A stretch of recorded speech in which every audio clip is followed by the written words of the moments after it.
2024 లేదా 25లో డిగ్రీ లేదా బీటెక్ చదివారా? సాఫ్ట్‌వేర్ జాబ్ కోసం ఎదురు చూస్తున్నారా? అయితే కోడ్ జ్ఞాన్ 100 డేస్ కోర్సులో చేరండి. జాబ్ సాధించండి. నమస్తే, నేను మీ సిరి. రైట్ ను మనతో పాటు హైకోర్టు అడ్వకేట్ అలగిరి రవీంద్రనాథ్ గారు ఉన్నారు.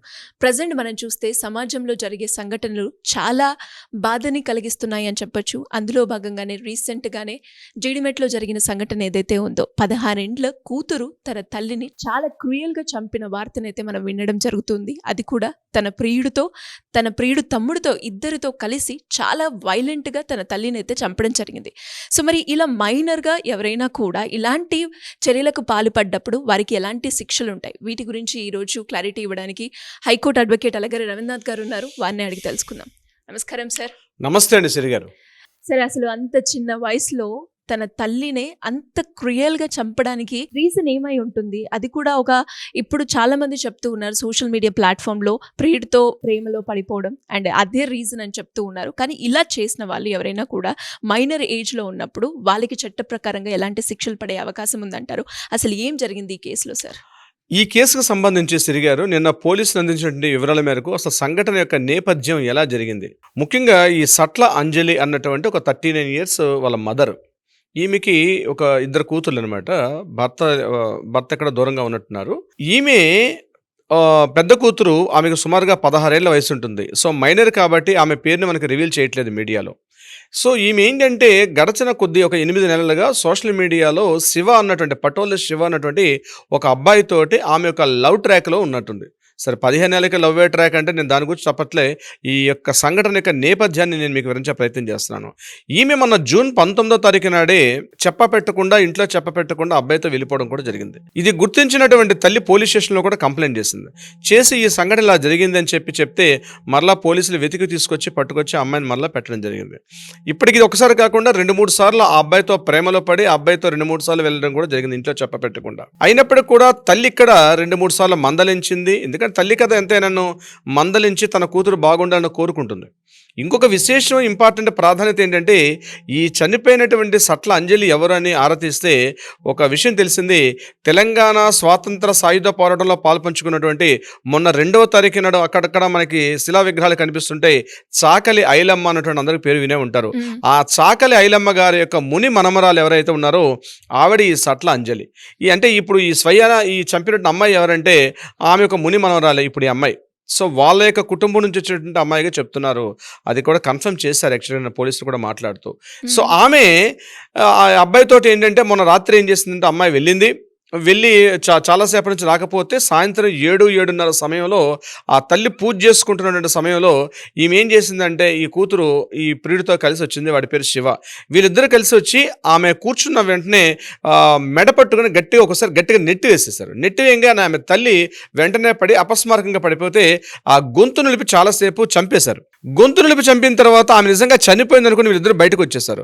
తర్వాత వీళ్ళ చెల్లెలు ఏం చేసింది, ఈ అమ్మాయి యొక్క చెల్లెలు ఆ రూమ్లోకి వెళ్ళేసరికి అక్కడ ఇంకా అపస్మారకంగా కాస్త అటు ఇటు కదులుతున్నటువంటి పరిస్థితి చూసి ఇమ్మీడియట్గా అక్కను అంటే ఆ పిల్ల లేదు. ఈ సంఘటన జరిగే సమయంలో చిన్న కూతురు అయితే అక్కడ సందర్భం లేదు. తర్వాత చిన్న కూతురు గమనించిన తర్వాత అమ్మాయిలా ఇబ్బంది పడుతుంది, కొట్టుకుంటుంది, హాస్పిటల్కైనా ఫోన్ చేయండి లేదా పోలీసులకైనా ఫోన్ చేసి చెప్దాం ఇట్లా అనుకున్న సమయంలో మరలా వీళ్ళు సెకండ్ టైం వచ్చి ఆ చెల్లెల్ని కాస్త దూరంగా నెట్టి వేసేసి దగ్గరగా ఏం చేశారంటే ఆమె బలమైన రాడుతోటి గట్టిగా తల మీద మోది కొట్టి చంపేశారు. ఇది యాక్చువల్గా జరిగినటువంటి సంఘటన. సో ఇక్కడ ఆ నేరానికి పార్టిసిపేషన్ ఎవరైనా ఉన్నారంటే ఈ కూతురు, అదేవిధంగా ఆ కూతురుతో పాటు కలిసి ఉన్నటువంటి ప్రియుడిగా చెప్పబడుతున్నటువంటి పటోల్ శివ, ఆయనతో పాటు వాళ్ళ తమ్ముడు కూడా ఉన్నాడు. ఎవరి శివ అన్నటువంటి తమ్ముడు కూడా. వీళ్ళు ముగ్గురు కూడా ఈ యొక్క దుశ్చర్యకి పాల్పడినట్టుగా పోలీసులు నిన్న మాట్లాడడం కూడా జరిగింది. అయితే దీని యొక్క నేపథ్యాన్ని మనం వివరాల్లోకి వెళ్తే, సంఘటన జరిగినవి తెలియగానే జీడిమెట్ల పోలీసు వచ్చారు. సరే, శవ పంచనామాలు ఇవన్నీ కూడా వాళ్ళకి పనిచేసుకున్నప్పుడు కూడా ఒక 15-16 సంవత్సరాల బాలిక ఇంతటి అకృత్యానికి పాల్పడడం అనేది అత్యంత దారుణంగా విషయంగా చెప్పుకోవచ్చు. అంటే సోషల్ మీడియాలో ప్రభావితమైనటువంటి ఒక అమ్మాయి తన తల్లి, అంటే పోలీసులు కూడా నేను మనం చెప్తున్న వివరాలు ఏం చెప్తున్నా అంటే, అది విచారణ చేసినప్పుడు ఈ తల్లి బాగా టార్చర్ చేస్తూ ఉండేది. అట్లా దాని టార్చర్ ఎట్లా అంటాం, తన కూతురు సన్మార్గంలో నడవకుండా వక్ర మార్గంలో పోతుంటే ఏ తల్లి అయినా తన కూతురు మళ్ళీ రావాలని కోరుకోవడం తప్పే లేదు. అందుకని కొన్నిసార్లు మాటలతో చెప్తారు, కొన్నిసార్లు కొట్టే ప్రయత్నం చేస్తారు. 2-3 సార్లు ఈ అమ్మాయి మీద చేయి చేసుకోవడం కూడా జరిగింది.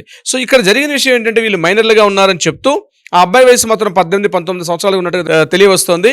పోలీసులు మాత్రం పిలిచి వీళ్ళని ఇమీడియట్గా పట్టుకుని నేను అరెస్ట్ చేయడం కూడా జరిగింది. సో దీన్ని 2 పారామీటర్స్గా చూడాలి. ఒకటి, కోర్టులో సాక్ష్యం, కోర్టులో ఉన్నటువంటి నేర నిరూపణ జరిగితే ఏ రకమైన సెక్షన్స్ జరిగే అవకాశం ఉంటుంది. ఇక రెండో పాయింట్ ఏంటంటే లీగల్ పాయింట్ ఆఫ్ వ్యూలో ఆ అమ్మాయి ఆ వయసులో అంతటి ఒక దుశ్చర్య ఎంత క్రిమినల్గా ఎలా తయారైంది, అసలు నిజంగా చేసిందా లేదా అనే విషయం మీదుగా మనకి తీసుకోవచ్చు. సరే, ఇలాంటి సందర్భాల్లో లీగల్ పరంగా ఎలాంటి శిక్షలు పడే అవకాశం ఉందంటారు ఇప్పుడు ఆ అమ్మాయికి? చట్టపరంగా ప్రతి ఒక్కరు కూడా ఆ యొక్క హక్కు ఉంది, న్యాయపరంగా ఎలా ఉండాలో తెలుసుకునే విషయం. అందులో మనకి ఈ సంఘటనకు సంబంధించి ఏ సెక్షన్లు పడే అవకాశం ఉంటుందంటే ఈమె మీద మర్డర్ కేసు నమోదే అవకాశం ఉంటుంది. ఇప్పుడు సో మర్డర్ కేసు కాబట్టి ఈమె చూస్తే 18 ఏళ్ళ కన్నా చిన్న 16 ఏళ్ళు కాబట్టి వీళ్ళకి జేజే కోర్ట్స్ అంటారు, జువెనైల్ జస్టిస్ కోర్ట్స్ అని, ఆ కోర్టులో వీళ్ళని ప్రవేశపెట్టే అవకాశం ఉంటుంది. ఇక జువెనైల్ జస్టిస్ ప్రకారం ఒకవేళ నేర నిరూపణ జరిగినట్లయితే ఎట్టి పరిస్థితుల్లో కూడా వాళ్ళకి లైఫ్ ఇంప్రిజన్మెంట్ ఇచ్చే అవకాశం అయితే ఉండదు.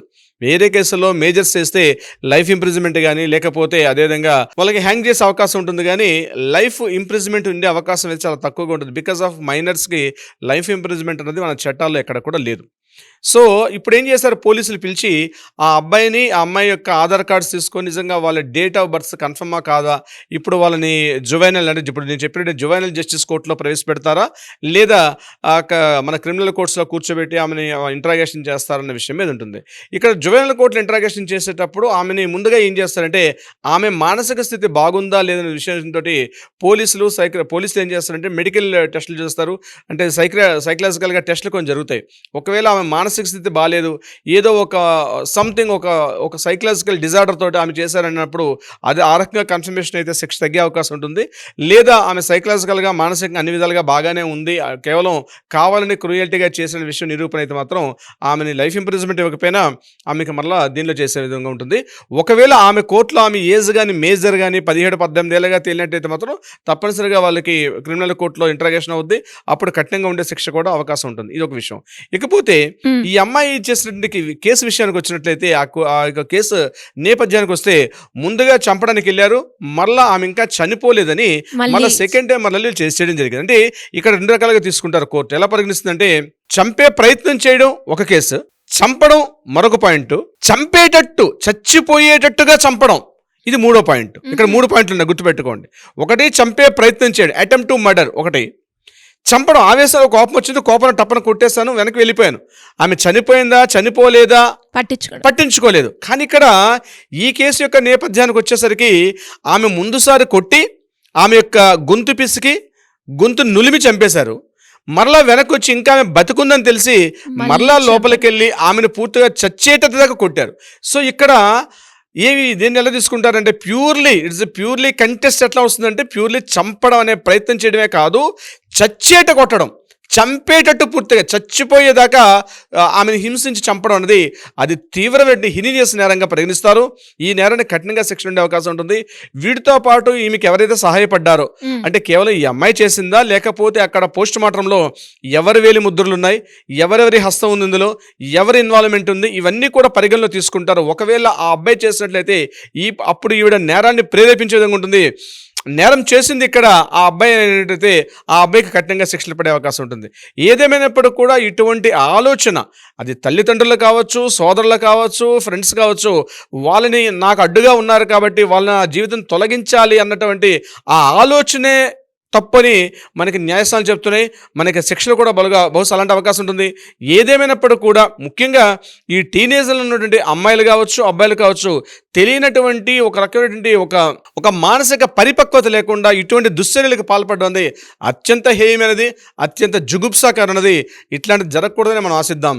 సిరి గారు, ట్రూ సార్, నిజంగా మీరు చెప్తూ ఉంటే అసలు అంత వైలెంట్గా ఒక తల్లిని తన కూతురే చంపింది అంటే చాలా దారుణం.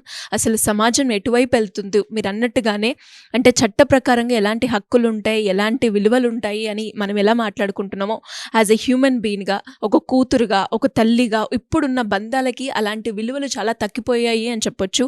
అండ్ మళ్ళీ ఇలాంటి సంఘటనలు జరగకూడదు అని అనుకుందాం sir. Anyways thank you sir, thank you so much Siri garu. Suman టీవీలో మీ పర్సనల్ అండ్ బిజినెస్ ప్రమోషన్స్ కోసం కింది నెంబర్కి కాంటాక్ట్ చేయండి.